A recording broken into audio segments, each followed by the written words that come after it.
Waves media తెలుగుకి స్వాగతం. ప్రకాశం జిల్లా కొండేపిలో ఈ నెల 23వ తేదీ నుంచి ఇంటర్మీడియట్ సెకండ్ ఇయర్ పబ్లిక్ పరీక్షలు ప్రారంభమయ్యాయి.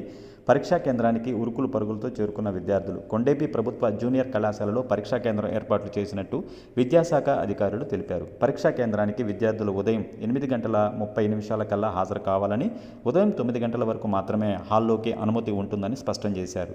9 గంటలు దాటితే ఒక్క నిమిషం ఆలస్యమైనా అనుమతి ఉండదని హెచ్చరించారు. ఈసారి ఇంటర్మీడియట్ సిలబస్లో మార్పులు చోటు చేసుకోవడంతో పరీక్షల మధ్య తగిన విరామం ఇచ్చినట్టు తెలిపారు. పరీక్షలు వచ్చే నెల 21వ తేదీ వరకు కొనసాగుతున్నాయని, ఇంటర్ 2వ సంవత్సరం పరీక్షలు రేపటి నుంచి ప్రారంభం కానున్నాయని, పరీక్షా కేంద్రంలోకి మొబైల్ ఫోన్లు, స్మార్ట్ వాచ్లు సహా ఎటువంటి ఎలక్ట్రానిక్ పరికరాలు అనుమతి లేదని అధికారులు వెల్లడించారు. ప్రతి విద్యార్థి నిబంధనలు ఖచ్చితంగా పాటించి సమయానికి పరీక్షా కేంద్రానికి చేరుకోవాలని విజ్ఞప్తి చేశారు.